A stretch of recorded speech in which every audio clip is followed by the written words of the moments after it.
네, 이제 또 계속해서 함께 출애굽기 말씀을 읽겠습니다. 저희가 이제 하나님께서 이스라엘 백성들에게 쭉 이제 십계명을 주신 뒤에 계속해서 율법을 주시는 것을 저희가 함께 보았습니다. 그러면서 이제 지난주에는 제단에 관한 법과, 그러니까 화려한 제단을 만들지 않고 토단과 깎지 않는 제단을 쌓음으로써 예배를 드릴 때 지나치게 외형적인 부분에 치우치지 아니하는 것과, 그리고 이제 종에 관한 법들을 보았는데, 이 종에 관한 법들을 통해서 하나님께서는 약자를 위한 사랑과 자비도 저희가 함께 볼 수 있었습니다. 이제 오늘 보는 본문은 이제 계속해서 이어지는 폭행에 관한 법과 그에 대한 책임을 다루고 있는데, 이 법들을 통해서 하나님께서는 생명에 대한 가치를 우리에게 알게 하시고, 하나님께서 서로가 살기 원하는 삶은 공평한 삶이라는 것을 율법을 통해서 말씀하시게 됩니다. 저희가 먼저 18절, 19절을 다시 한번 읽겠습니다. 사람이 서로 싸우다가 하나가 돌이나 주먹으로 그의 상대방을 쳤으나 그가 죽지 않고 자리에 누웠다가 지팡이를 짚고 일어나 걸으면 그를 친 자가 형벌은 면하되 그가 내 손해를 배상하고 그가 완치되게 할 것이니라. 이제 먼저 사람들이 어떠한 경우로 인해서 싸울 경우를 다루고 있는데, 이 율법은 이제 다양한 경우에 싸움이 일어났을 때 사용이 되는 가장 기초가 되는 율법이고, 다른 경우에는 어떻게 해야 하는지를 알려주는 기준이 됩니다. 여기에서 이제 싸운다의 원어는 피 터지게 주먹으로 싸움을 하는 것이 아니라 굉장히 작은 말다툼, 굉장히 작은 논쟁이라는 원뜻을 가지고 있습니다. 그러니까 이게 뜻하는 것은 아주 작은 것들이, 작은 말이라든지 그냥 작은 논쟁, argument 이런 것들이 폭력으로, 심한 경우에는 살인까지 이루어질 수 있는 가능성을 말하고 있습니다. 우리 죄를 케어하지 않으면은 가인과 아벨처럼 가장 큰 살인까지 이어질 수 있다는 것을 말하는 것인데, 이 율법에서 말하는 것은 어떠한 경우에서든지 만약에 서로 싸웠는데 죽지 아니하고 상처만 입혔더라면은 그 상처 때문에 입은 피해, 이제 몸이 다쳤기 때문에 치료를 위해서 병원을 가면은 뭐 치료비가 나온다든지, 또 이제 부상으로 인해서 일을 못하고 일시적으로 입은 이제 경제적인 손실에 대한 보상을 해야 한다는 것입니다.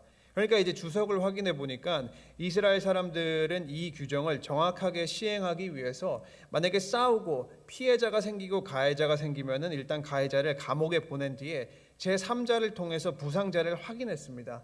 그리고 만일 이제 부상자가 회복이 되면은 손해배상을 하고 그냥 감옥에서 풀려나게 됐는데, 피해자가 죽게 되면은 이제 살인죄가 적용이 되는 것입니다.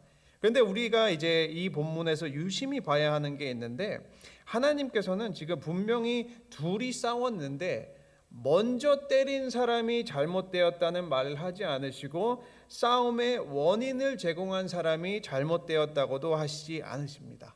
그렇지 않습니까? 단순히 상처를 입힌 사람이, 단순히 가해자가 져야 하는 책임을 말씀하고 계신 것입니다. 그러니까 예를 들자면은 A라는 사람이 있는데, 이 A라는 사람이 B라는 사람을 막 놀리는 거예요. 일방적으로 놀리고 일방적으로 험담을 하고, 이 B라는 사람은 좀 그만을 하라고, 그만 좀 놀리라고, 그만 좀 이제 괴롭히라고 말을 하는데, 이 A라는 사람이 안 멈춰요.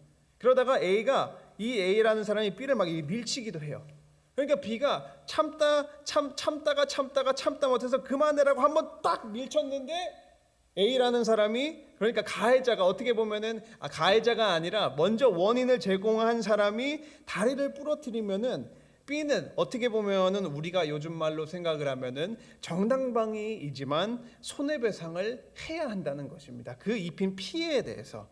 물론 제가 말씀드린 것처럼 이 율법은 가장 이제 기초가 되는 법이기 때문에 이때 당시에 이제 판결을 내리는 사람들이 다른 정보들을 통해서도 원인은 누가 제공했는지, 사람의 힘의 차이가 얼마나 났는지, 이제 근본적으로 왜 싸웠는지, 이러한 것들을 이제 안 다음에 사용해서 알맞은 배상과 처벌을 했지만, 근본적인 이 율법의 정신은 몸에 피해를 입은 사람을 보호하고 있다는 것입니다.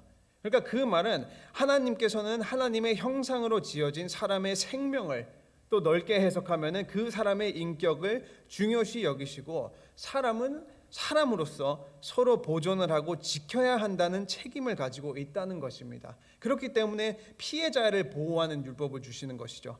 그러니까 이것을 우리의 삶에도 적용을 하면은 하나님께서 우리 성도님들에게 원하시는 것도 생명을 중요하게 여겨야 된다는 것입니다. 물론 이제 이 자리에서 우리 성도님들이 분명히 다른 성도님들을 뭐 주먹으로 때리실 분은 하나도 없습니다. 그렇죠? 그리고 없어야 하고요. 그런데 우리가 생각을 해보면은 사람을 상하게 하는 것이 때리는 것만은 또 아니잖아요. 성도에게 다른 성도나 다른 사람에게 말로 피해를 줄 수도 있고, 험담으로 피해를 줄 수도 있고, 이기적인 행동으로 피해를 줄 수도 있고, 또 내가 사회나 교회에서 조금 안다고 지위가 있다고 생각을 하고 약자나 또 어린아이들을 무시하는 것도 하나님의 형상으로 지어진 그 생명에게 피해를 입힌다는 것입니다. 그 율법 정신에서 어긋난다는 것입니다.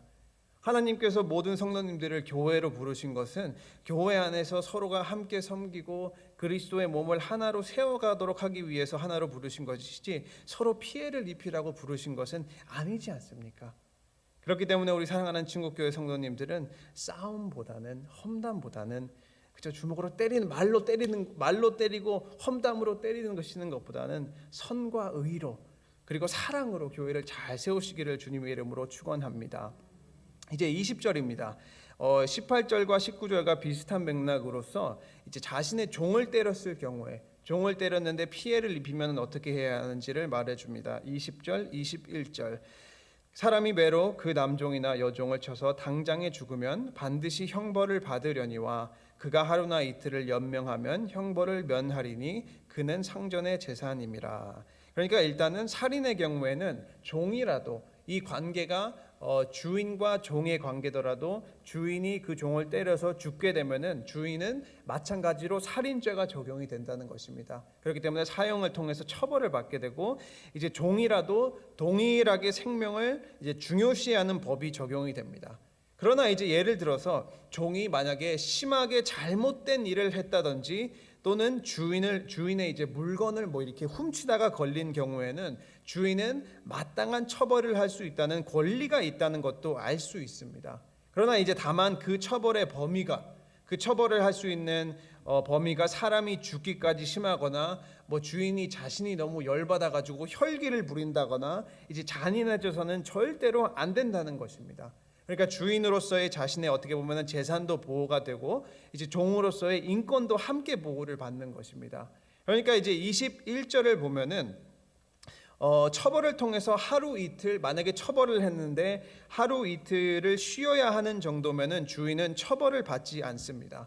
그러나 우리가 이제 넘어가서 26절, 27절을 보면은 이렇게 나와 있는데, 사람이 그 남종의 한 눈이나 여종의 한 눈을 쳐서 상하게 하면 그 눈에 대한 보상으로 그를 놓아줄 것이며, 그 남종의 이나 여종의 이를 쳐서 빠뜨리면 그 이에 대한 보상으로 그를 놓아줄지니라. 그러니까 이제 처벌을 할 수 있는 범위가 여기서 정해졌다는 것을 알 수 있는 것은, 만약에 주인이 종을 처벌을 하는 과정에서 쳤는데 눈이 상했다든지 이빨이 빠진 경우에는 그 종을 조건이 없이 놓아줘야 한다는 것입니다. 이제 물론 이제 눈과 이빨이 중요하기 때문에 그거를 놓아줘야 한다고 말씀하시기도 하는데, 당연히 못 보고 못 먹으면 안 되잖아요. 근데 더 중요한 것은 이제 근본적으로 우리가 눈이 상하고 이빨이 빠졌다는 것을 생각을 했을 때 그 사람의, 그 종의 얼굴이 타격을 입었다는 것을 뜻합니다. 그러니까 우리가 남을 때릴 때 애초에 때리지는 않지만 우리가 이렇게 팔을 때리는 것과 얼굴을 때리는 것은 확연한 차이가 있습니다. 종과 주인의 입장에서 주인이 지금 얼굴을 때리고 있고 그 강도가 얼굴의 한 부위를 상하게 할 정도의 강도면은 주인은 지금 필요 이상의 어떤 처벌, 자신의 어떤 분노를 통제하지 못하고 가장 치욕스럽고 다치기가 쉬운 곳인 얼굴을 지금 고의적으로 때리고 있다는 것을 말하고, 이 말은 지금 자신의 혈기로 인해서 종을 사람 취급 안 하고 있다는 것입니다. 또 이제 반대로 종은 주인으로부터 사람으로서 대우를 받아야 하는 것들을 받지 못하고 있는 뜻이 되기 때문에 율법은 그에 대한 보상으로 즉각 종에게 자유를 줘야 한다고 말하고 있습니다. 이제 넘어가서 22절입니다. 사람이 서로 싸우다가 임신한 여인을 쳐서 낙태하게 하였으나 다른 애가 없으면은 그 남편의 청구대로 반드시 벌금을 내되 재판장의 판결을 따라낼 것이니라. 여기에서 이 본절의 그 히브리 원어를 보면은 해석하기가 굉장히 까다롭기 때문에 보편적으로 두 가지의 경우로 나뉘게 됩니다. 이제 첫 번째는 이제 임신을 한 여자가 싸움을 말리다가 이제 또는 어떠한 경우로 인해서 복부를 맞았는데 유산을 하는 경우. 그렇죠. 그리고 두 번째 해석은 한 여자가 똑같은 경우 싸움을 말리다가 이제 특정한 경우로 복부를 맞았는데 조산을 하는 경우. 그러니까 이제 조산은 이제 그 예정된 기간보다 출산을 더 이제 빨리 했을 경우, 원어를 어떻게 보느냐에 따라서 조금 갈리기는 하는데 뭐 이거는 크게 중요하지는 않습니다. 왜냐하면 어쨌든 간에 본절의 핵심은 임산부는 어떠한 경우에도 보호를 받게 하시고 계시는 것입니다. 그것을 알 수 있는 게 22절에서 말하는 것이 만약에 임산부에게 특별한 피해가 없고 다치지 않았을지라도 남편과 아내의 결정에 따라서 청구한 금액을 보상을 해줘야 한다는 것입니다. 그러니까 자연스럽게 임산부도 보호가 되고 또 그 안에 있는 생명이 또 보존이 되는 것입니다. 이제 이러한 맥락에서 임산부를 말하면서 이제 23절에서 25절로 넘어가는데 23절에서 25절은 우리가 잘 아는 이제 동해보복법, 다른 말로 하면은 이제 탈리오의 법칙이 나오게 되는 것입니다. 23절에서 25절 한번 읽겠습니다. 그러나 다른 해가 있으면 갑되 생명은 생명으로, 눈은 눈으로, 이는 이로, 손은 손으로, 발은 발로, 된 것은 된 것으로, 상하게 한 것은 상함으로, 때린 것은 때림으로 갚을지니라. 그러니까 여기에서 말하는 것은 만약에 임산부가 아이가 다치게 된 경우에 받는 처벌은 그 저지른 범죄의 심각성에 합당해야 한다는 것입니다. 그러니까 성경에서 나오는 이 동해보복법이 눈에는 눈, 뭐 이에는 이, 이빨에는 이빨, 뭐 이러한 단어를 사용하는 경우에는 사용하는 것은 방금 말씀드린 것처럼 어떠한 사람이 다른 신체에 피해를 입혔을 경우 그 피해에 대한 처벌은 그 심각성과 피해의 심각성과 알맞아야 한다는 것을 표현하기 위해서 사용이 되는 것입니다. 그러니까 예를 들어서 다른 사람이 10이라는 강도의 피해를 주면은 10이라는 동일한 처벌이 주어져야 하고 5라는 피해를 주면은 5라는 처벌이 주어져야 한다는 것입니다. 그런데 이것을 가지고 우리가 알아야 하는 것이 있는데 이 율법이 지금 염두하고 있는 것은 명백히 처벌을 받아야 하는 사람이 10이라는 강도의 피해를 입히고 10이라는 처벌을 받아야 하는 사람이 단순한 금전적인 보상을 통해서는 해결이 절대로 안 된다는 것을 말하고 있는 것입니다. 그러니까 사람이 누군가에게 피해를 입히고 벌금으로 돈 몇 푼 내고 나 이제 돈 냈으니까 not my problem, 내 문제 아니야, 나는 잘못 없어, 이런 걸 막는 거예요. 그러니까 이때 이제 근동 지방의 법에는 만약에 강자나 또는 사회의 계급이 높은 사람이 계급이 낮은 자나 이제 약자에게 영구적인 피해를 줬을 때 큰 처벌이 없이, 그러니까 다른 처벌이 없이 주로 벌금만 매겼습니다. 그런데 부자에게 돈 내는 게 대수겠습니까? 가지고 그냥 내면 되죠. 그러한 식으로 약자나 지위가 낮은 사람은 이제 정의나 공의를 이제 약탈을 당한 일이 비일비재했다는 것입니다. 또 이러한 맥락에서 만약에 반대로 약자가 지위가 낮은 사람이 강자에게 5라는 피해를 줬는데 이제 강자는 자기가 이제 기득권이 높고 권력이 있고 지위가 높으니까 5라는 피해를 준 사람에게 5라는 처벌을 주는 것이 아니라 10, 20에 달하는 처벌을, 불공평한 처벌을 주기도 했다는 것입니다.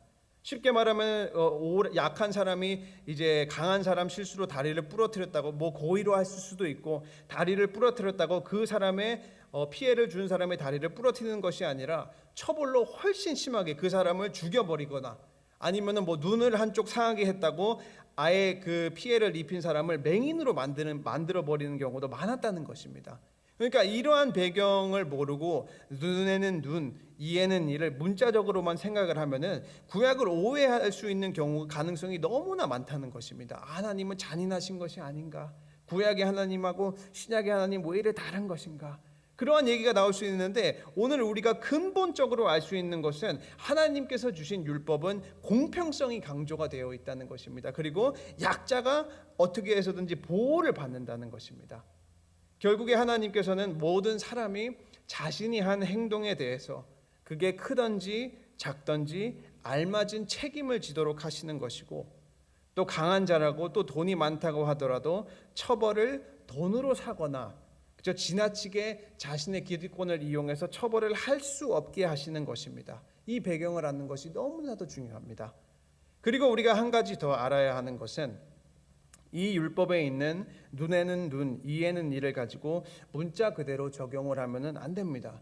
왜냐하면 기록을 찾아보면은 이제 살인을 제외한 범죄들, 그러니까 살인은 이제 대부분 처형을 했지만 그 외의 경우 누가 눈을 망가뜨렸다고 실제로 눈을 뽑았다는 기록이나, 멍들게 했다고 똑같이 멍을 들게 했다는 기록이나, 이빨을 부러뜨렸다고 똑같이 이빨을 부러뜨렸다는 기록은 없습니다.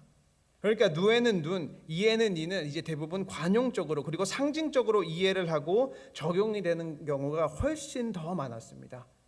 예를 들어서 이제 판결을 내리는 사람이 이 동해보복법을 사용을 하면은 한 사람이 다른 사람을 불구로 만들었을 때, 뭐 다리를 부러뜨렸을 때 그 피해를 입힌 자의 재산을 다 뺏는다든지, 뭐 감옥에 몇십 년을 넣는다든지, 또는 이제 공적인 자리에서 다른 사람이 보는 자리에서 이제 불명예스러운 되게 수치스러운 처벌을 한다든지 그런 식으로 적용이 되었습니다. 성경 자체에서도 우리가 26절하고 27절 그 종에 관해서 이미 본 것처럼 주인과 종의 경우에는 종을 때려서 눈을 상하게 만들면은 동해보복법이 적용이 돼서 그 종에게 자유를 줘야 된다는 것입니다. 그게 알맞은 보상이고 처벌입니다. 만약에 눈에는 눈, 이에는 이 법이 문자적으로 직접적으로 적용이 되면은 종의 눈을 상하게 한 주인의 눈을 뽑는 게 정상입니다.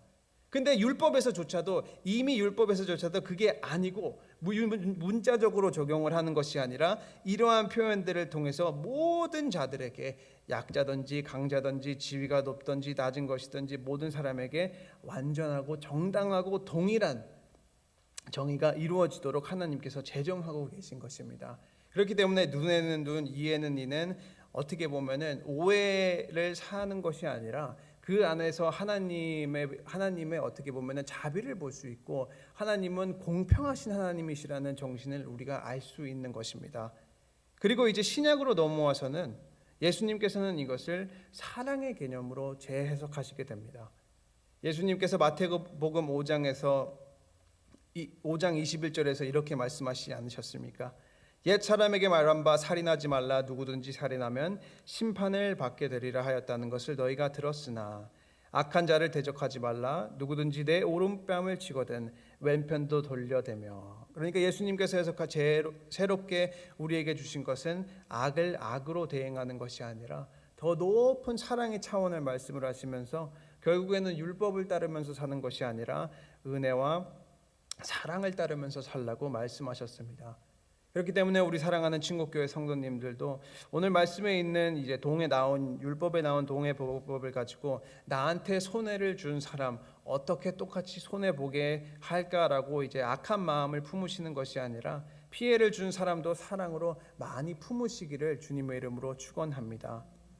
이제 넘어가서 28절에서 36절은 이웃에 관한 자신의 책임을 지지 못해서 타인이나 이제 타인의 재산에게 피해를 가했을 경우에 대한 법을 소개하고 있습니다. 이제 28절, 29절 한번 읽겠습니다.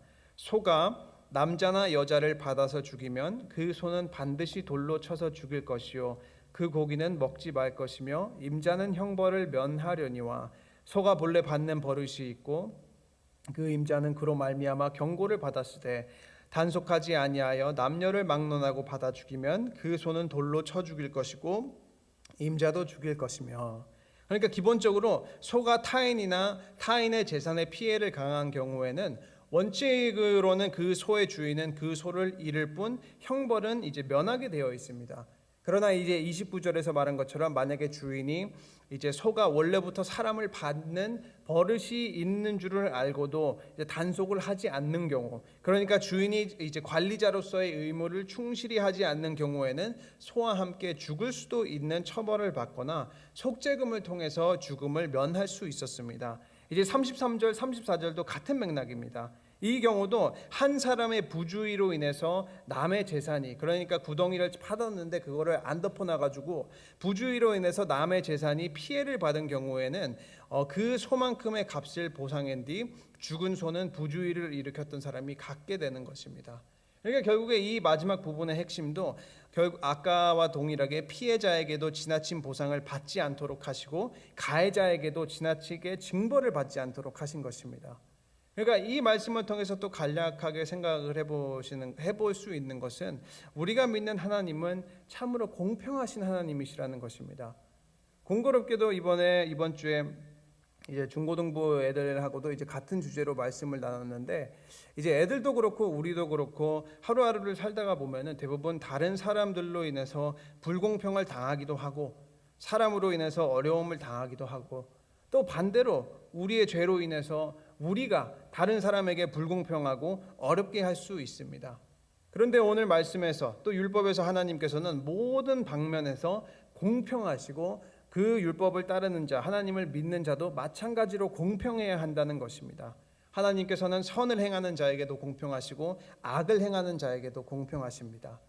만약에 우리가 믿음 안에서 어려움을 당할 때 공평하신 하나님께서는 우리의 힘듦을 아시고 언젠가는 값을 매길 수 없는 상급으로 보상해 주실 것입니다.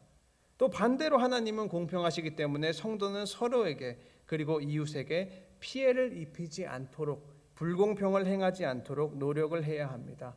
혹시 나의 부주의로 인해서 배려가 없는 말이나 행동으로 인해서 다른 성도들을 실족시키고 피해를 주는 것도 하나님께서는 다 보고 계신다는 것입니다. 하나님은 모든 방면에서 공평하시다는 것입니다. 그렇기 때문에 우리는 그 성도와 서로 간의 이제 관계에 있어서 배려가 더욱 필요하고 사랑이 더욱 필요합니다.